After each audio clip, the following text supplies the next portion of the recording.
जय जिनेंद्र बंधुओं, सारथी सेवा समूह में आप सभी का स्वागत है। मुनि श्री 108 कुंतु सागर जी मुनिराज व एलक श्री 105 सिद्धांत सागर जी का 2020 का चातुर्मास नेहानगर निवासियों को प्राप्त हुआ है। धर्म लाभ हेतु आचार्य गुरुवर 108 विद्यासागर जी मुनिराज द्वारा रचित महाकाव्य मूकमाटी की कक्षा मुनि श्री 108 कुंतु सागर जी मुनिराज द्वारा ली जा रही है।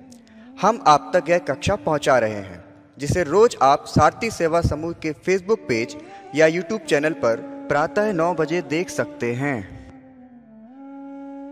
ओम नमः सिद्धेभ्यः।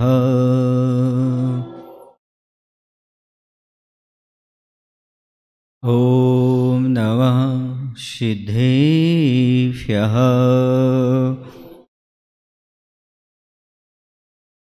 जय श्री ओम नमः सिद्धेभ्यः।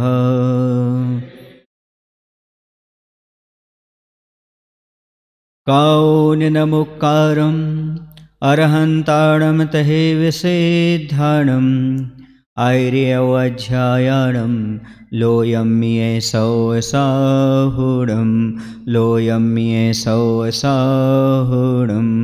बोले पंच प्रमेष्ठी भगवान की, देवादेव श्री शांतिनाथ भगवान की, गुरु नाम गुरु आचार्य श्री ज्ञान सागर जी महामुनिराज की, आचार्य गुरुदेव भगवान श्री विद्यासागर जी महाराज की।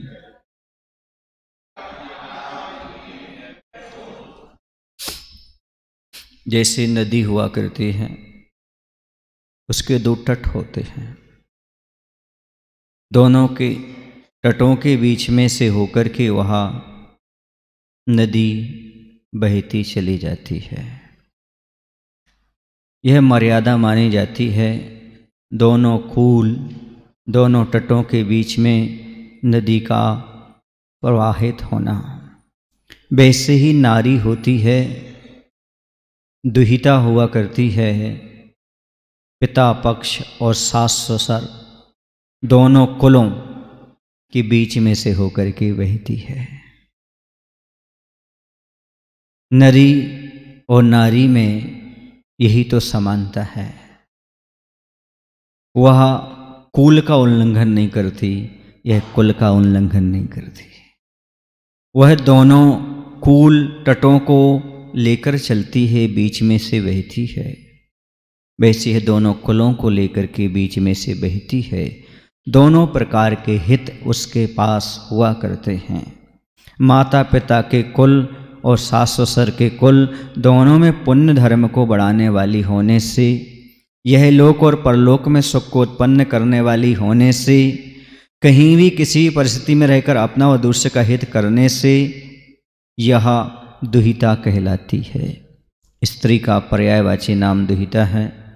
इन दो प्रकार के काम करती है, अर्थात माता पिता और सास ससुर दोनों कुलों के लिए हमेशा मंगल कामना करती रहती है, पुण्य धर्म की वृद्धि करती रहती है।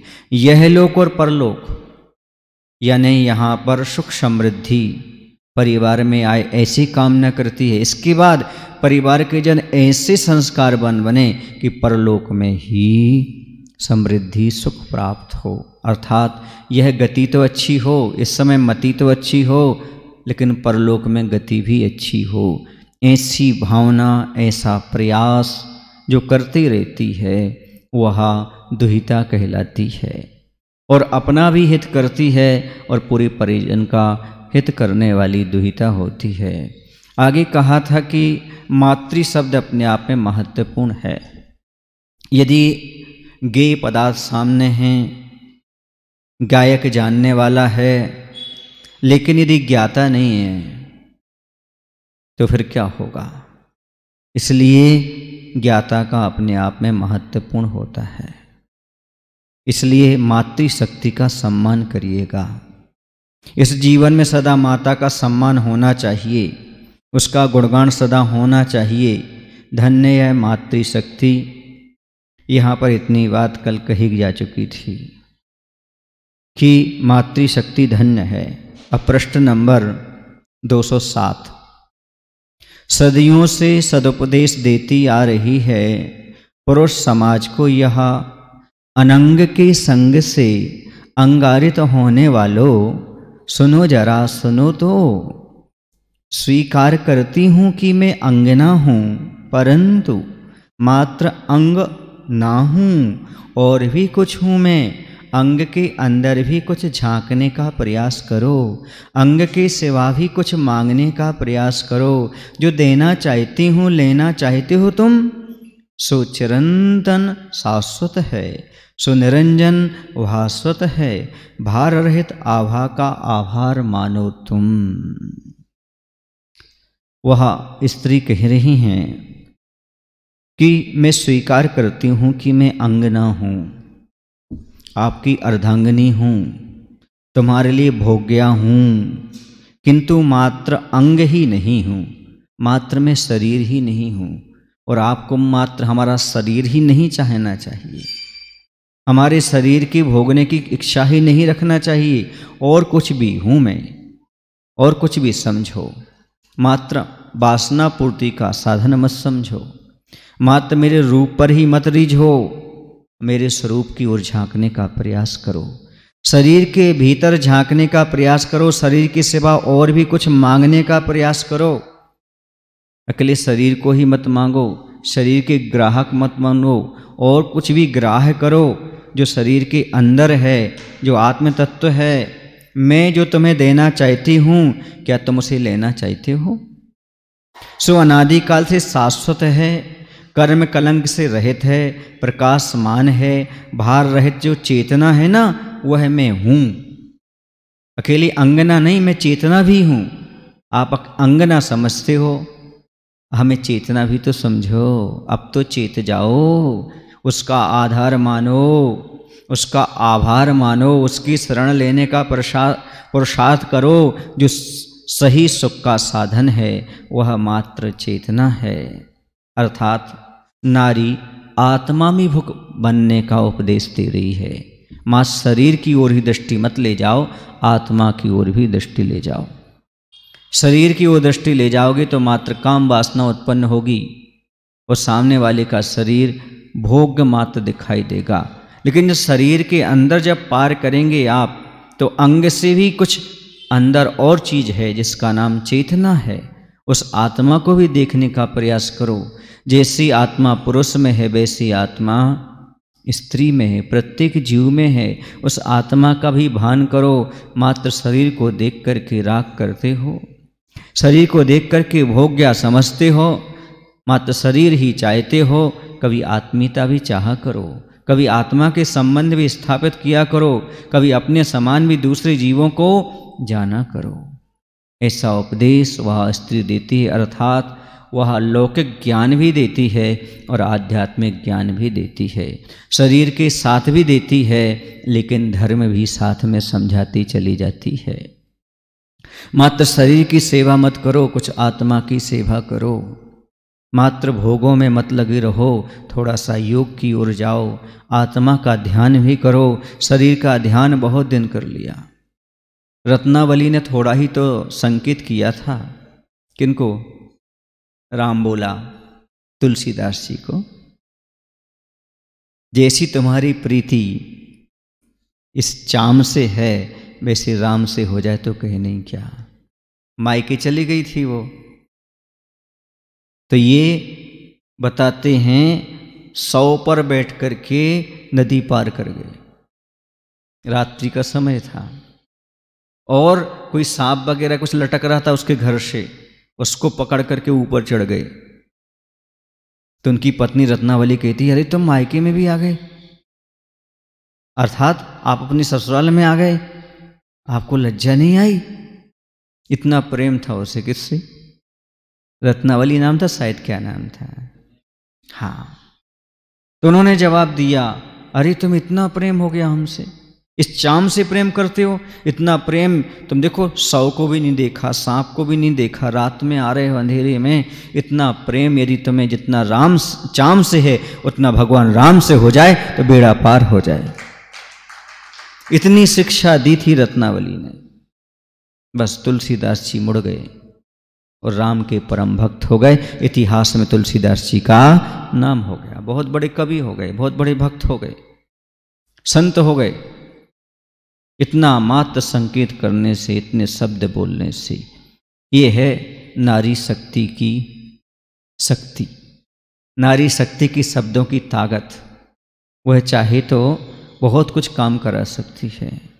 तो यही कह रहे हैं कि मात्र शरीर की बात करते हो, आत्मा की ओर भी जाने का प्रयास करो। हमें मात्र तुमने अंग माना है, शरीर का अंग माना है, आपने अभी हमें आत्मा नहीं समझा, मेरी चेतना को नहीं। जब वह बात करते हैं तो चेतना को झकझोर देती है। ये बातें हमारी आत्मा को दहला देती हैं, हृदय में धड़कन पैदा कर देती। क्या बात करते हो तुम? मात्र स्त्री को भोग्य पदार्थ समझ रखा है तुमने, अभी उसकी आत्मा को तूने पहचाना नहीं, उसमें कितनी शक्ति होती है। उसकी अभिव्यक्ति हो जाए तो सब कुछ समझ में आ जाए। तो कह रहे हैं आप लोग क्या समझते हो, अंदर तो झांको, हमारे अंदर भी वो आत्मा है। जैसे तुम्हारी आत्मा है परमात्मा बनने की क्षमता रखती है, वैसे स्त्री के अंदर भी वो आत्मा है, एक दिन वह भी परमात्मा बन सकती है। वर्तमान की पर्याय की कमजोरियां अलग हैं, लेकिन परिणाम तो आज भी उत्कृष्ट किए जा सकते हैं। पर्याय बाधक हो सकती पर परिणाम नहीं, परिणाम तो आज भी उज्जवल बनाए जा सकते हैं। कल भी कहा था, एक नारी जाति है जिसने अपने जीवन में बहुत से लोगों का उद्धार किया, सुधार किया। नारी जाति कहीं से पीछे नहीं है, बस आज दिखावा में और पैसे कमाने में आगे हो रही है। यदि वह चाहे तो धार्मिक क्षेत्र में भी आगे बढ़ सकती है, क्योंकि वह मात्र अंग नहीं, वह चेतना है। वह अपने आप का भान कराना चाह रही है और पुरुष को भी ये उपदेश संदेश देना चाह रही है कि आप मात्र मुझे भोग की दृष्टि से क्यों देखते हो। मैं भी एक चेतना हूं, मैं भी एक आत्मा हूं। भार रहे थे उस आत्मा की शरण में तो आओ, उससे भी तो चाहा करो।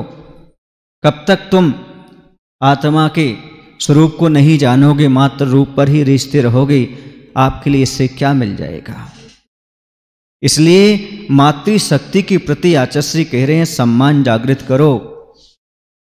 देखो तो पत्थर मारने पर भी वृक्ष फल देता है, चंदन घिसने पर भी सुगंध देता है। सुने आप लोग, पत्थर मारने पर भी वृक्ष फल देता है, चंदन घिसने पर भी सुगंध देता है।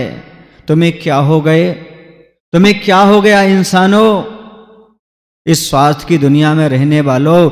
जिसने तुम्हें जन्म दिया उसी से तुमने मुख मोड़ लिया। पत्थर मारा गया तो वृक्ष ने फल दिया, चंदन को घिसा गया तो उसने भी खुशबू दी, सुगंध दी। पर जिसने तुम्हें जन्म दिया उसको तुमने क्या दिया, उसने मुख मोड़ लिया, उसके प्रति अत्याचार शुरू कर दिया। जरा सोचो समझो, कल विजयदशमी हो गई ना। हाँ, क्या है विजयदशमी?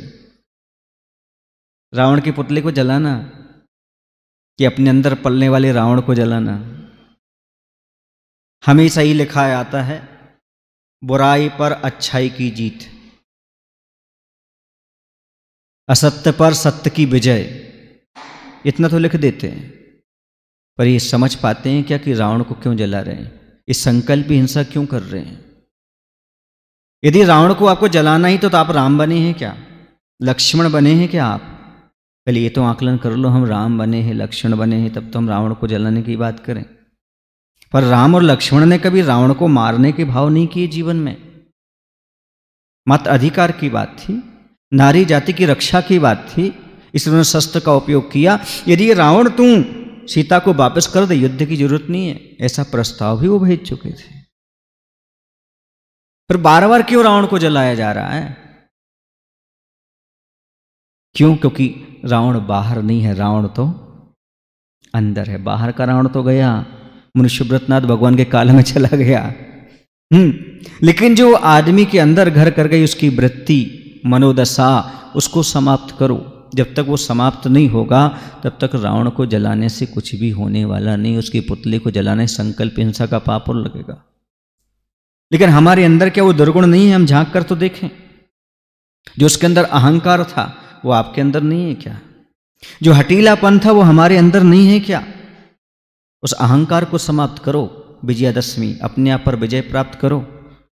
उसने तो मात्र सीता जी को अपनाने की बात कही थी, जबरन कोई कार्य नहीं किया था। उसका नियम भी था कि जब तक पराई नारी मुझे स्वीकार नहीं करेगी तब तक उसके प्रति हम कोई गलत प्रक्रिया नहीं अपनाएंगे। लेकिन आज वर्तमान में कितनी गलत प्रक्रिया अपनाई जा रही है। क्या होगा इससे? थोड़ी राम की मर्यादा, सीता की मर्यादा, आदर्श अपने जीवन में हो तो विजयादशमी सार्थक हो। मात्र फटाके चला लेने से, किसी पुतले को जला लेने से आपके मन को शांति नहीं मिलती जब तक अपनी दृष्टि का विकार समाप्त ना हो। आपके आंख में कोई कचरा आता है तो आप ज़्यादा देर तक सहन नहीं करते, बहुत जल्दी आंख का कचरा निकालना चाहते हैं। आईने के सामने जाते हैं, किसी सज्जन के पास जाते हैं, भैया ये देखना हमारी आंख में कचरा है, तत्काल अलग कर देते हैं। लेकिन जब मन में विकार आता है तब विकार कितने दिन तक रखा रहता है? कितनी देर तक रखा रहता है आपके आंखों में, आपके मन में? इसको निकालने का प्रयास नहीं। जब तक आंखों का विकार नहीं निकलेगा तब तक विजयादशमी सार्थक नहीं होगी। रावण को कोसना नहीं है, किसी को बुरा भला नहीं कहना, अपनी बुराइयों को धीरे धीरे समाप्त करते चला जाना है। ये 10 बुराइयां, काम, क्रोध, लोभ, माया, मत्सर, ममकार, अहंकार, ये जब तक 10 हरे हरे हैं तब तक दशहरा काय का है। विजय किस चीज पर है? हमने अपनी बुरी वासनाओं पर विजय प्राप्त नहीं की तो क्या? बात चल रही थी दुहिता की, बात चल रही थी नारी जगत की। तो आचार्य श्री यही कहते हैं कि नारी को पहचानो, मात्र उसे भोग की दृष्टि से मत देखो।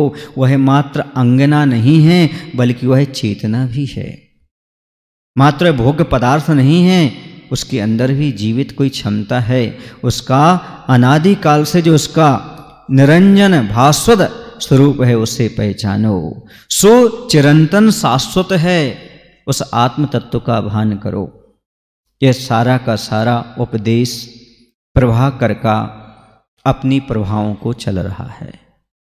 जो 3 बदलियां आ रही हैं वह बदलियां बरसना चाहती हैं, प्रलय फैलाना चाहती हैं, कुंभकार के घड़ों को समाप्त करना चाहती हैं, वह भी सागर की प्रेरणा से। तो प्रभाकर अपनी प्रभा से कह रहा है, तुम क्यों प्रभावित हो रही हो? इन बदलियों के कारण तुम प्रभा क्यों प्रभावित हो रही हो? तुम्हें तो उन बदलियों को भी समझाना चाहिए कि आज तक नारी जाति ने कभी धरती पर प्रलय नहीं किया। तुम अकाल में क्यों बरस रही हो, प्रलय क्यों फैला रही हो? ये उपदेश प्रभाकर का चल रहा था। प्रभाकर का प्रवचन यह हृदय को जा छू गया, छू मंतर हो गया। भाव का वैपरीत्य, वाद विवाद की बात भुला दी गई। चंद पलों के बाद ही संवाद की बात भी भुला दी गई। बाहर के अनुरूप बदलाहट, भीतर भी तीनों बदली ही बदली। प्रभाकर के मुख से स्त्री समाज के सद्गुण और गौरवशाली इतिहास को सुनकर के बदलियों ने अंतःकरण से उपदेश को स्वीकार किया। निश्चित है नारी जाति उपदेश को बहुत जल्दी ग्रहण कर लेती है। पुरुष से ज्यादा प्रवचन का प्रभाव दे भैया नारियों पर अवश्य पड़ता है। अभी दान का उपदेश दे दो, अयो अपनी अंगूठी निकाल करके दे देंगे। पुरुष थोड़ा सा टाइम लगाता है।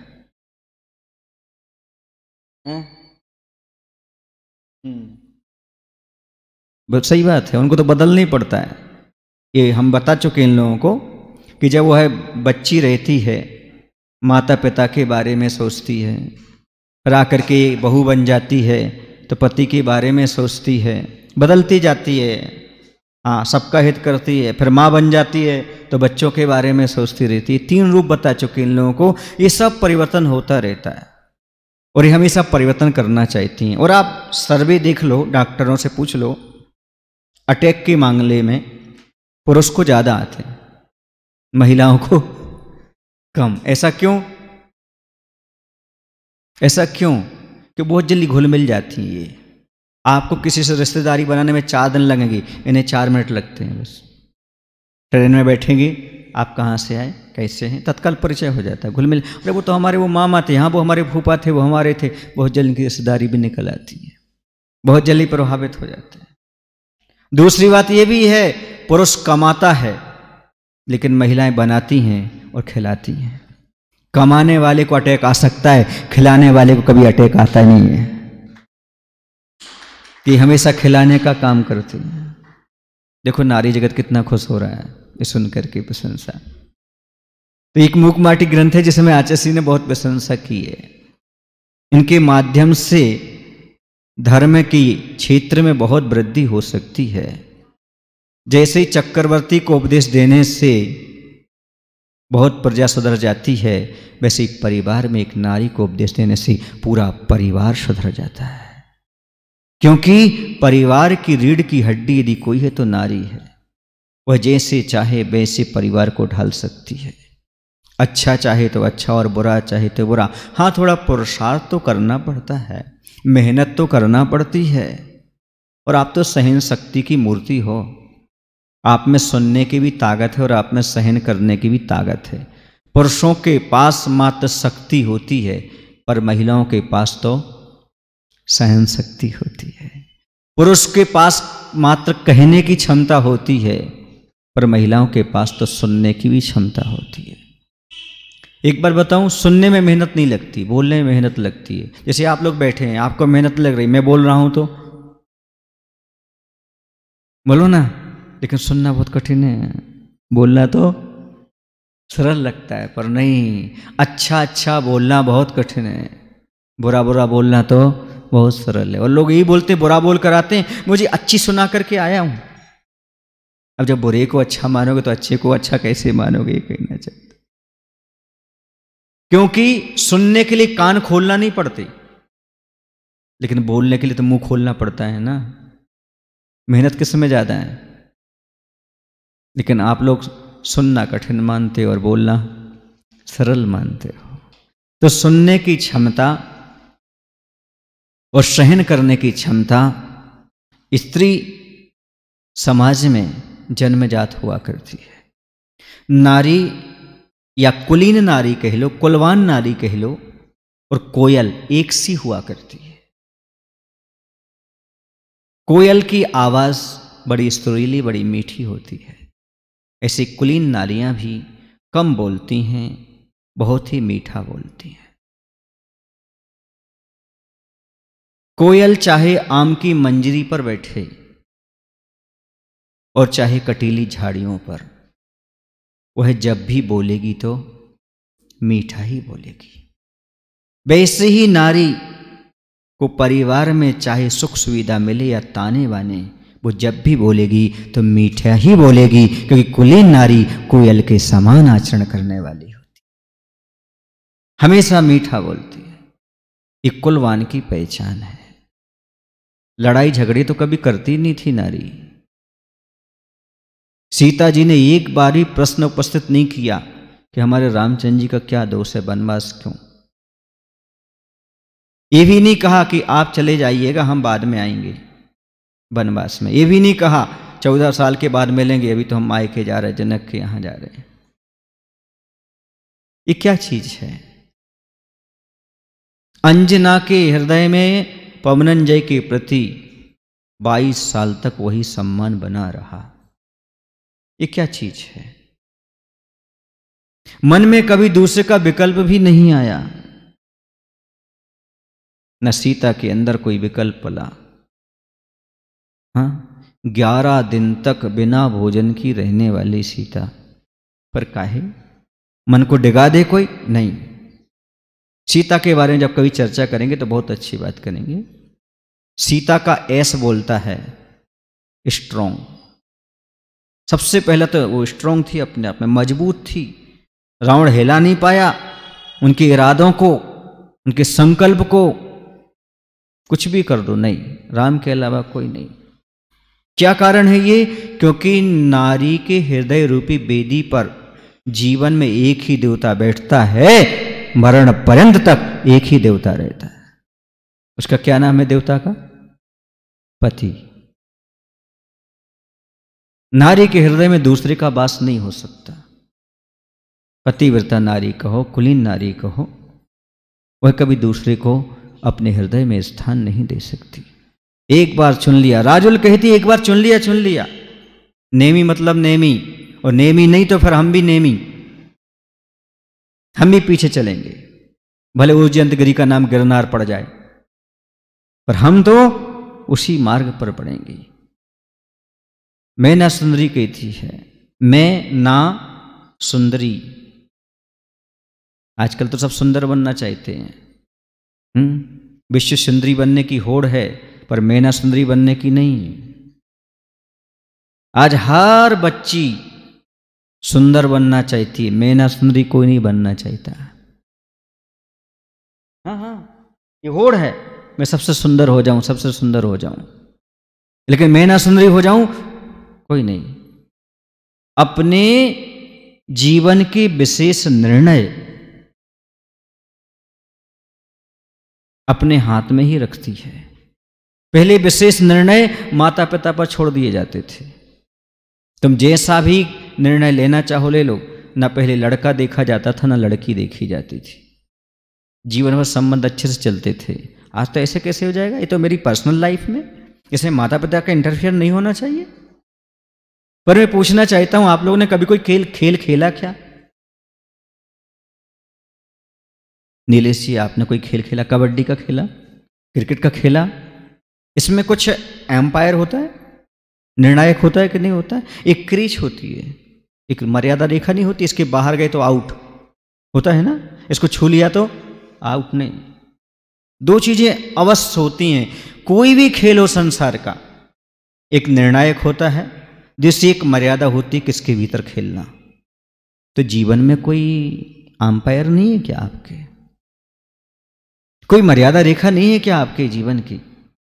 मैं आपसे पूछना चाहता हूं, आपके परिवार में कोई अंपायर है कि नहीं है, जिसके बिना कोई भी निर्णय ना लिया जाता?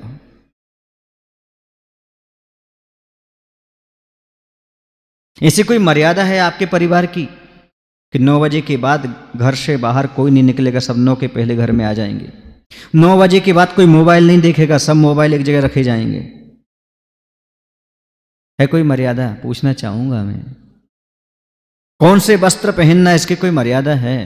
किसके साथ घूमना, कहाँ जाना, कितना पैसा खर्च करना, कुछ मर्यादा रेखा है परिवार की? नहीं है। मैं पूछना चाह रहा हूं, लक्ष्मण रेखा की बात नहीं कर रहा हूं, रक्षण रेखा की बात कर रहा हूं। ऐसी कुछ मर्यादाएं तो होना चाहिए आपके परिवार में। आपकी बच्चियां जब घर से बाहर जाती हैं तब कब जाती हैं, इसका कोई ख्याल है आपको? किसके साथ जाती हैं? परिवार का सदस्य है, पड़ोसी है, कौन है? क्या लेकर के जाती हैं? कब जाती हैं? किसके साथ जाते हैं? क्या लेकर जाते हैं? क्या पहन कर जाते हैं? है कुछ आपके पास ऐसा रूल्स कि हमारे घर की बच्चियां बिना चुन्नी दुपट्टा के बाहर नहीं जाएंगी, हमारे घर की नारियां बिना साड़ी के बाहर नहीं निकलेंगी? ऐसी कोई मर्यादा है आपके परिवार में? ऐसा कुछ आपने संकल्प बना रखा है, कोई नियम बना रखा है क्या? नहीं, सब स्वतंत्र हैं। इसी तो स्वच्छंदता आ रही है। जीवन के विशेष निर्णय का कोई निर्णायक तो होना चाहिए। कोई मर्यादाएं तो हमारे जीवन में। खेल क्या जिसका अंपायर ना हो? ठीक है, स्वयं खेल खेलो, स्वयं निर्णय ले लो, इसमें ना हार होगी ना जीत होगी। ये खेल माना जाएगा क्या? ये तो तमाशा है। खेल अलग चीज और तमाशा अलग चीज है। जीवन के खेल को तमाशा मत बनाइएगा, जीवन के खेल को खेल ही रहने दीजिएगा। निर्णायक को स्वीकार करिएगा और मर्यादा रेखा को भी स्वीकार करिएगा, तभी उज्ज्वलता आ सकती है। ये सारा का सारा उपदेश सुनकर के वाद विवाद सारा का सारा समाप्त हो गया। अंतःकरण तक उपदेश पहुंच गया। विपरीत भाव बदले और बदले का भाव समाप्त। उन जो 3 बदलियों के अंदर बदले का भाव था वो समाप्त हो गया। बाद विवाद की बात सब कुछ भुला करके बाहरी रंग के अनुरूप ही भीतर से भी बदली तीनों हो गई, एक से रंग हो गए। जैसे बाहर सात्विक साड़ी पहन करके आई थी एक बदली, एक स्वर्ण जैसी आभा वाली पहन के आई थी, ये वैसे उनका परिणाम भी हो गया। अंदर के भेष के अनुसार अंदर की भी परिणति हो गई उपदेश से। कहने का तात्पर्य ये है, जब गुरु का उपदेश होता है तो अंतरंग का परिवर्तन अपने आप हो जाता है। तन धुलता है गंगा के पानी से और मन धुलता है गुरु विद्यासागर की वाणी से। जब गुरुओं का उपदेश सुनाई देता है, गुरुओं की वाणी आती है, तो मन अपने आप पवित्र और निर्मल होता चला जाता है। उन बदलियों का भी सूर्य नारायण की कृपा से यह मन परिवर्तित हो गया। बदले की भावना ही बदल गई, जीवन ही बदल गया। जो बाह्य में था वह अंतरंग में आ गया। कभी कभी व्यंग भी काम करता है, पर व्यंग यदि अंतरंग से किया गया हो तो सामने वाले का अंतरंग रंग चाल ढाल सब बदल देता है। ऐसा व्यंग सार्थक हो जाता है। 208 पेज पर, अपने पति सागर का पक्ष प्रतिकूल भाषित हुआ इन्हें, जगतपति प्रभाकर का पक्ष अनुकूल प्रकाशित हुआ इन्हें। अपनी उज्जवल परंपरा सुन घटित अपराध के प्रति और अपने प्रति घृणा का भाव भावक हुआ, सो तुरंत कह उठी, भूल क्षम हो स्वामिन, सेविका सेवा चाहती हैं, वह दृश्य छवि दृष्ट कब हो इन आँखों से, धूल सम हो स्वामिन। अब ऐसा हुआ, जब आदमी को अपनी भूल ज्ञात हो जाती है तो क्षमा अवश्य मांगता है। एक बात और यहाँ पर चिंतनीय है, विचारणीय है, आत्मावलोकन करने की बात है। हर एक व्यक्ति अपनी भूल की, गलती का, दोष का क्षमा तो मांगता है पर दंड नहीं मांगता। आपके जीवन में भी ऐसा ही हुआ होगा। आपने क्षमा तो मांगी हो पर दंड नहीं, फिर वो प्रायश्चित नहीं होता। क्षमा मात्र मांगने से प्रायश्चित नहीं होगा जब तक उसका दंड स्वीकार नहीं करेंगे, आगे नहीं करने का संकल्प नहीं लेंगे, भूल को द्वारा नहीं दोहराएंगे। जब तक ऐसी परिणति नहीं होती तब तक वह भूल क्षम्य नहीं होती और अपने जीवन से समाप्त भी नहीं होती। ऊपर ऊपर से यदि हम किसी कटीली झाड़ी को काट दें लेकिन जड़ सुरक्षित रहे तो क्या होगा, पुनः आ जाएगी। और बेशरम का पौधा हो तो फिर तो कहीं नहीं क्या। ऐसे ये दुर्गुण बेशरम के पौधे के समान हैं। थोड़ा सा हवा पानी लगता है और कहीं भी उगाते हैं। ये नहीं देखते कौन सा परिसर है। उबड़ खाबड़ जमीन में भी, कंकड़ी रेतीली जमीन पर भी बेशरम का पौधा आ जाता है। वैसे ये बुराइयां, ये दुर्गुण अपने आप उत्पन्न होते चले जाते हैं। अभी नीलेश जी बैठे हुए थे और कह रहे थे, महाराज घास फूस कहां से आ जाती है? जब बीज नहीं बोया जाएगा खेत में तो क्या आएगी? बोलो ना।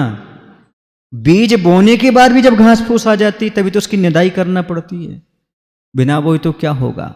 वैसी बुराइयां घास फूस के समान हैं। गलतियां, दोष, भूल, दुर्गुण ये अपने आप उत्पन्न हो जाते हैं यदि अच्छे संस्कार ना डाले जाएं, अच्छाइयाँ ना अपनाई जाएं तो। कभी कभी अच्छाइयाँ अपनाते हुए भी बुराइयाँ पैदा हो जाती हैं। जैसे बीज बोते हुए भी, फसल लाते हुए भी खरपतवार उग करके आ जाती है।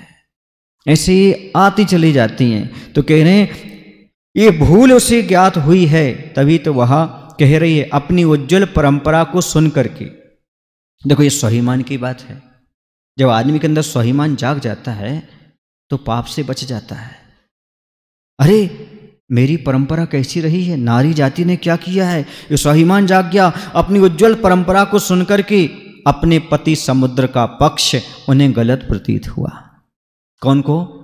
बदलियों को। उन्हें लगा हमारे जो पति हैं, प्रभा के पति कौन? सूर्य प्रभाकर। और इन बदलियों के पति कौन? सागर। तो समुद्र का पक्ष उन्हें गलत प्रतीत हुआ।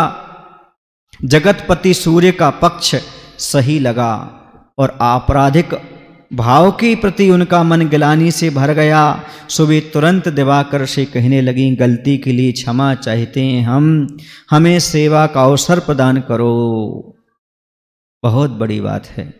यह सुनकर के ऐसा लगा उन्हें कि हम बहुत बड़ी गलती अपने जीवन में कर रहे हैं।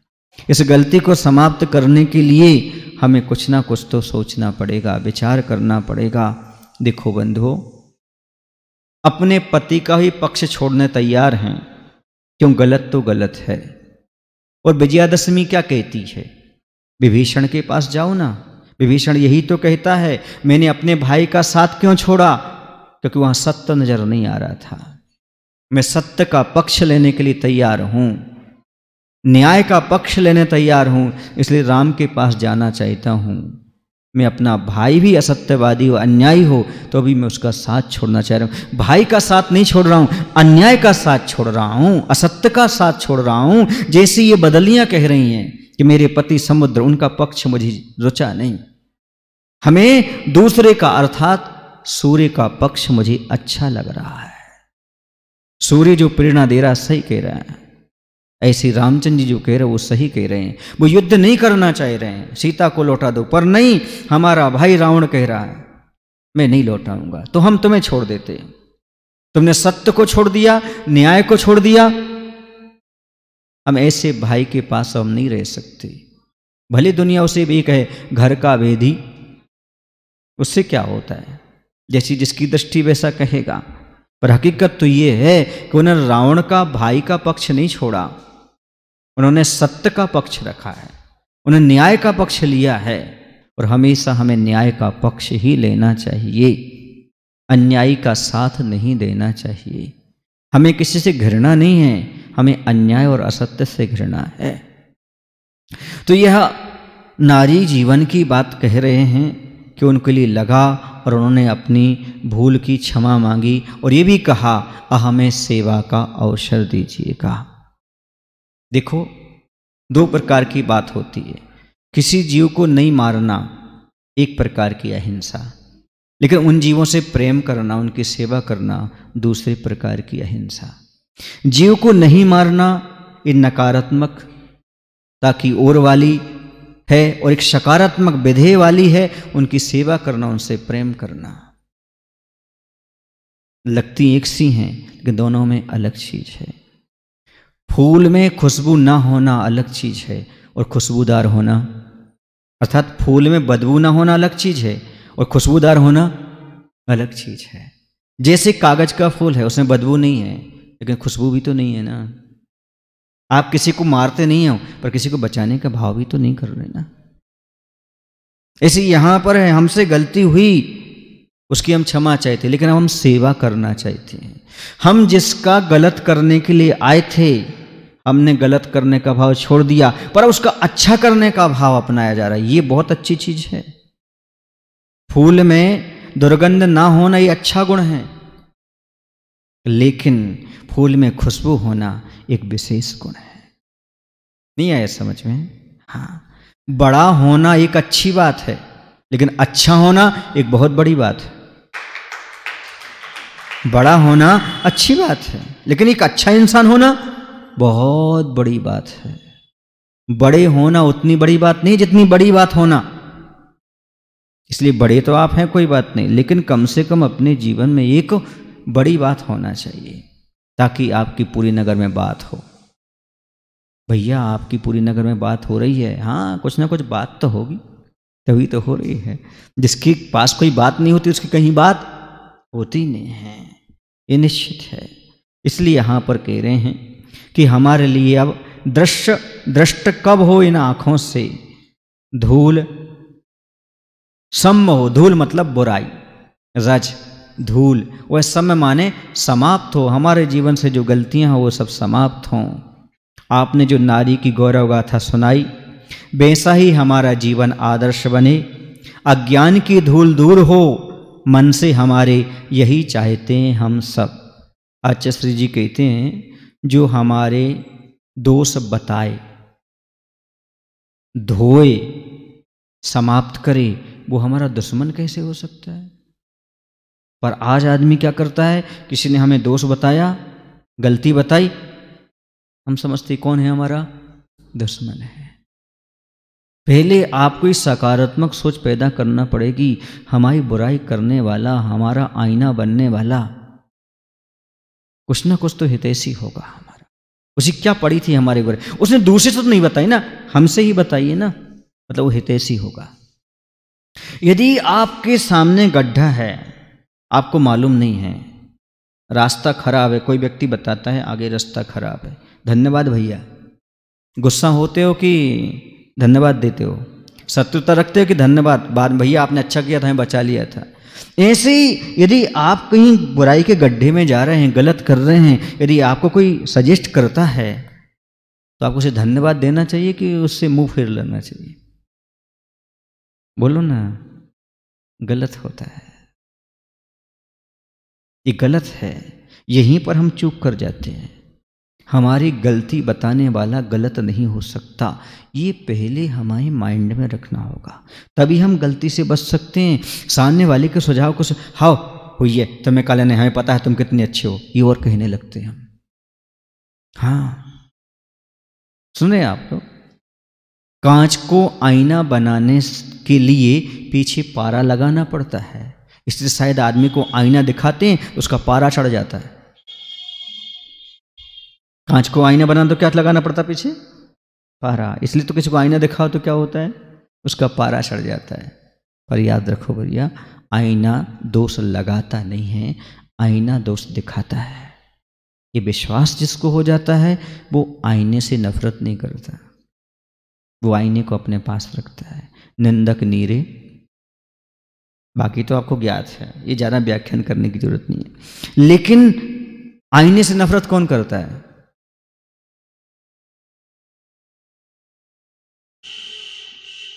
बोलो ना। हाँ, आईने से नफरत वही करता है जो बदसूरत होता है, वो तो आईने को अपने पास रखता है जो खूबसूरत होता है। हाँ, पहले के जमाने पर्स में आईना होता था कि नहीं? और जब भी नारी जगत कहीं जाती है तो आपको पता ही होगा, अपने बालों को संभालने के लिए आईना तो चाहिए। अपने बालों को नहीं कह रहा हूं, अपने बालों को कह रहा हूं, चाहिए कि नहीं? आईने के बिना नहीं। ऐसे अपने बालों को संभालने के लिए आईना तो दिखाना पड़ेगा ना। सबसे सुकून में हैं हमारे अध्यक्ष अनिल जी, बाल संभालने नहीं पड़ते। हाँ, उनकी चांद है मनोज जी, उदादा जी, विकास जी, और ये क्या नाम उनका, अनिल के सतीश।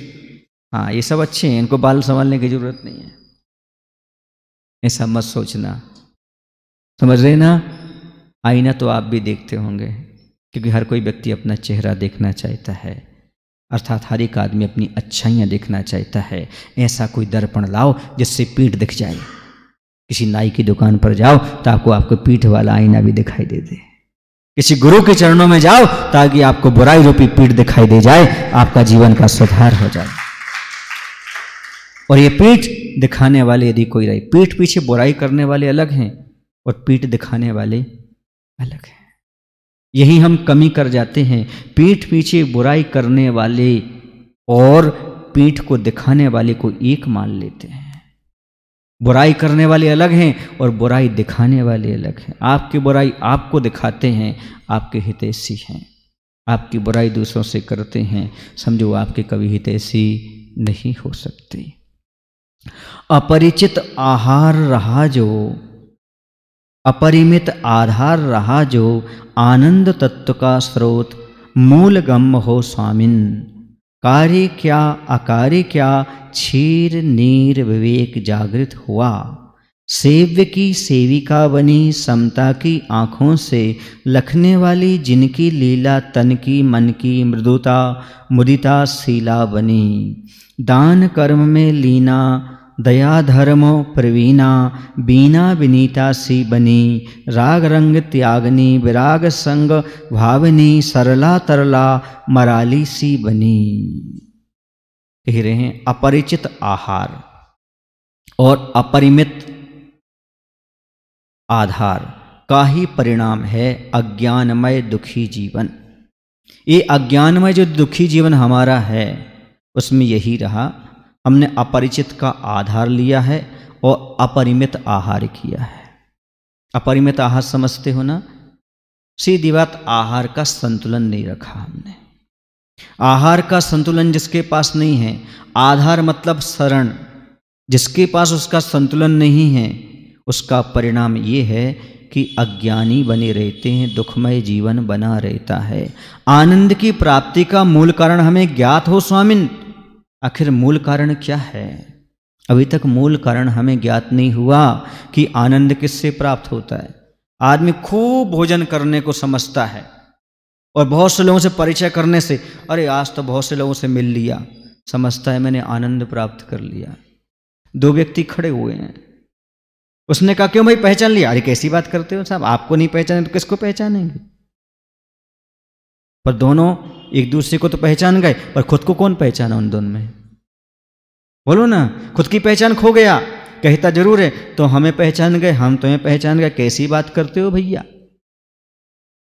हमसे आकर लोग कहते हैं महाराज जी हमें आप पहचाने, हम कहते भैया हम तो जब से हमने दीक्षा ली है तब से जीवों की पहचान ही कर रहे हैं। जीवों की पहचान करना संयम कैसे पालेंगे पंडित जी? हमें तो कहीं चींटी मिल जाती, बता दी चींटी है, ये घास से बता देते हैं, क्योंकि हमें तो ख्याल रखना है जीवों की योनि स्थान कौन से हैं, जीव कहाँ हैं, वरना संयम कैसे पलेगा। बात इतनी सी नहीं है, बात यह है कि आपने अपने आप को पहचाना कि नहीं। दूसरे को पहचानने की यहाँ पर बात नहीं है। अभी तक हम पर परिचय में लगे रहे, अपने आप को जानने का प्रयास नहीं किया। दीपक नहीं बने हम, टॉर्च बने रहे। टॉर्च समझते हो? टॉर्च कैसी पकड़ी जाती है? अपनी तरफ अंधेरा, दूसरी की तरफ हमारा ज्ञान टॉर्च का काम करता रहा। आप फलाने, आप फलाने, आप फलाने। कभी ऐसे नहीं, ऐसे लोग पागल कहने लगेंगे ना, ऐसा करने लगे जैसे हमें कहने लगे लोग पागल, ये तो अपने ही में लगे रहते। दीपक अलग चीज है, टॉर्च अलग चीज है। आधुनिक युग है, वैज्ञानिक युग है, टॉर्च का महत्व दीपक का नहीं। रत्न दीपक जिसके तले कभी अंधेरा नहीं होता, और रत्न दीपक वाला ही साधु परमेष्टि होता है, 100 पर प्रकाशित हुआ करता है, स्वयं भी प्रकाशित होता है और दूसरे को भी प्रकाशित करता है। तो यही कह रहे हैं कि आज तक हम अपरिमित आहार में मात्र भोजन मत लेना, सलाह भी, विचार भी, बहुत सी बातें, क्योंकि आचर्य के एक शब्द में बहुत सारी चीजें रहती है, बहुत सारे मायने होते हैं। तो अभी तक हमने ऐसा आहार और ऐसा आधार लिया जिससे हम अज्ञानी ही बने रहे। हर किसी सलाह लेने तैयार हो जाते हैं हम, और हर कोई देने खड़ा हो जाता है। संसार में 1 से सलाह मांगोगे 100 खड़े हो जाएंगे, और 100 से सहयोग मांगोगे 1 मिल जाए तो बहुत बड़ी बात है। आज के ज़माने में योगी बनना सरल है, पर सहयोगी बनना कठिन है, बहुत कठिन है सहयोगी बनना। योगी बनना तो आसान है, लेकिन सहयोगी बनना किसी का बहुत कठिन काम है भैया। तो वही बात यहाँ पर कही जा रही है कि हमने अभी आनंद प्राप्ति का स्रोत जाना ही नहीं। हमें बता दीजिएगा, कार्य अकार्य का विवेक जागा है, जिनमें समता के नेत्र खुले हैं। पहली बार ऐसा हुआ कि हमने जाना कार्य क्या होता, अकार्य क्या होता। जो करने योग्य है वो कार्य है, जो नहीं करने योग्य है वो अकार्य है। ये ज्ञान अभी हुआ, तभी हमारे अंदर थोड़ी सी समता जागृत हुई है। तन मन मृदु और प्रसन्न बना है, तन भी मन भी यह सब मृदु कोमल हुआ, थोड़ा अहंकार कम हुआ, क्योंकि जब तक कठोरता कम ना हो तब तक मृदुता नहीं आती। वैसे जब तक जीवन में अहंकार कम ना हो तब तक आदमी किसी से मिलना नहीं चाहता। पेट बढ़ जाए और अहंकार बढ़ जाए तो कोई किसी से गले नहीं मिल पाता, ये नियम है। जय भैया, पेट ज़्यादा बढ़ जाए तो किसी से गले नहीं मिल सकते, और अहंकार बढ़ जाए तो भी नहीं मिल सकते। अभी तो ठंड आ रही है, ठंड में आदमी का हाथ काम नहीं करता पंडित जी, ठंड में आदमी का हाथ काम नहीं करता, और घमंड में आदमी का दिमाग काम नहीं करता। हाँ, घमंड में आदमी का दिमाग काम नहीं करता। क्या करने लगे पता नहीं, इसलिए ठंडी से बचते हो, थोड़ी घमंडी से भी बचा करो ताकि दिमाग काम कर सके। अब काम किया है, क्यों? हम तो ये सोच रहे थे हम तो प्रलय फैला करके ही रहेंगे पृथ्वी पर जब हमने अपना स्वाभिमान देखा कि हमारी नारी परंपरा ने इतना सब कुछ किया, तो अब आपके संभाषण से, आपके उपदेश से, हे सूर्य, अब लगा कि मैं तो बहुत गलत हूँ। मेरा तन मन अब मृदु हो चुका है, अहंकार निकल चुका है, प्रसन्न हो गया, मैं खुश हो गया, आनंद हो गया। सही बात तो ये है, पत्थर पर कितना भी पानी डालो कभी मृदु नहीं हो सकता, क्योंकि वह पानी को आत्मसात नहीं करता। ऐसे ही अहंकारी साधु की वाणी को आत्मसात नहीं करता, इसलिए कभी मृदु नहीं बनता। मिट्टी ही आत्मसात कर सकती है, वही कुछ काम हो सकती है। और मृदुता आएगी तो बीज डालोगे, फसल होंगे। मृदुता न आएगी, कितने बीज डालते रहो, निष्फल हो जाएंगे। इनके अंदर मृदुता आ गई। दान कर्म से युक्त, दया धर्म में चतुर, मधुर भाषणी बीड़ासी बनी। कितनी अच्छी बात कह रहे हैं। दान कर्म से युक्त, दान देने की भावना, दया धर्म में चतुर। नीतिकार लिखते हैं कि दास शब्द बहुत महत्वपूर्ण है। सृष्टि में दा जैसा कोई शब्द नहीं है, क्योंकि दास से दया बनता है, दास से दान बनता है, दास से दमन बनता है। क्या बनता है? दमन बनता है। इंद्रियों का दमन किससे होता है? दास से। दान से बहुत सारे देने का भाव होता है। क्या होता? दरिया दिल बनता है। ये सब किससे बनता है? दास शब्द से। देवता बनता है, दास शब्द से बनता है। दा का अपने जीवन में बहुत महत्व है। ये जो दकार होते हैं, ये 5 होते हैं। यदि ये जिसके पास आ जाएं, कहते उसे दुर्गति कभी हो ही नहीं सकती उसकी। दान है, दया है, ये जिसके अंदर इंद्रिय दमन है, ये दकार जिसके पास आ जाते हैं, उसे क्या नहीं होती कभी? सुने आप लोग, उसकी दुर्गति नहीं होती। ऐसे ये दान कर्म, दया धर्म आदि में चतुर, मधुर भाषणी बीड़ासी बनी। आपकी आवाज ऐसी हो, आपकी जुबान ऐसी हो कि हर किसी की जुबान पर आपकी जुबान की तारीफ हो। आपकी जुबान ऐसी होना चाहिए, आपकी वाणी ऐसा होना चाहिए। वाणी बाण ना बने, बन सके तो बीड़ा बनने का प्रयास करे, जैसे इनकी बनी है। और हकीकत बता दूं आपको, नारी जितना कर्कश बोल करके अहित करती है, उतना क्रिया करके अहित नहीं करती। और वाणी जितना मधुर बोल करके, नारी मधुर बोल करके काम बनाती है, उतना और किसी से काम बन नहीं सकता। नारी की वाणी कभी कर्कश होना ही नहीं चाहिए। कर्कश है, समझो परिवार का नाश। कहते पानी मर्यादा तोड़े तो विनाश, और वाणी मर्यादा तोड़े तो सर्वनाश। अंधों के अंधे ही तो कहना है, फिर पूरे कुल को अंधकार में डालना है, इतना ही तो कहना है। बिल्कुल वाणी का ही है। वाणी का संतुलन है तो घर में स्वर्ग है, और वाणी का संतुलन नहीं है तो स्वर्ग जैसा घर भी नरक है। समझ रहे हैं आप लोग? हाँ।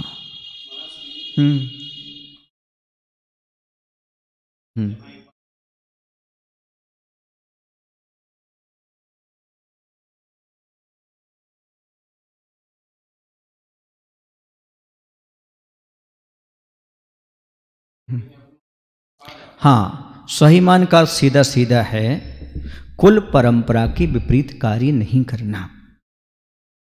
ये स्वाभिमान है। गर्व से कहो कि हम जैनी हैं, रात में नहीं खा सकते, ये स्वाभिमान है। अरे तू खा रहा है, देखो मेरा त्याग है, ये अभिमान हो गया। किसी के दिल को ठेस ना पहुंचाते हुए, किसी के दिल को ठेस ना पहुंचाते हुए, किसी को नीचे गिराने की भावना ना रखते हुए अपने कर्तव्य का पालन करना स्वाभिमान कहलाता है। ये यदि हो जाए तो कोई दिक्कत नहीं, दूसरे को गिराने की बात ना हो। हाँ, आचार्य जी कहते हैं अपमान सहन करने में स्वाभिमान कभी खत्म नहीं होता। अपमान सहन करने में हम अपमानजनक कार्य करने लगें तो स्वाभिमान खत्म होता है। क्या आया? दूसरा हमारा अपमान कर रहा है तो हमारा स्वाभिमान खत्म नहीं होता। लेकिन यदि हम ऐसे कार्य करने लगें, अपमानित कार्य करने, निंदनीय कार्य करने लगे, तो हमारा स्वाभिमान समाप्त होता है। मान ना चाहूं, अपमान भी सहन ना हो, यही तो मान है। मोक्ष मार्ग तो यही कहता है, मान और अपमान में जहां समता है उसी का नाम स्वाभिमान है। मोक्ष मार्ग की बात है। कैसा? प्रशंसा में, निंदा में समता परिणाम रखना। दुनिया में प्रशंसा चाहता है हर इंसान, पर जो निंदा और प्रशंसा को एक समझे वह है सबसे महान। हमें अपना रास्ता चलना है, स्वाभिमान के साथ चल रहे हैं, सामने वाला नहीं मान रहा तो उसकी ऊपर है। किसी के अपमान करने से अपमान नहीं होता, किसी के सम्मान करने से मान नहीं होता। पर हाँ, ये बात अलस है, उसमें तालमेल नहीं बैठाया जा सकता, व्यवहारिकता में तालमेल नहीं बन सकता। लेकिन हमारा कुछ नहीं होता, ये जानता है वो, हमारा कुछ बिगाड़ होने वाला नहीं है, ये पक्का है। क्योंकि स्वाभिमान तो स्वयं की दृष्टि में होता है। बोले महावीर भगवान की।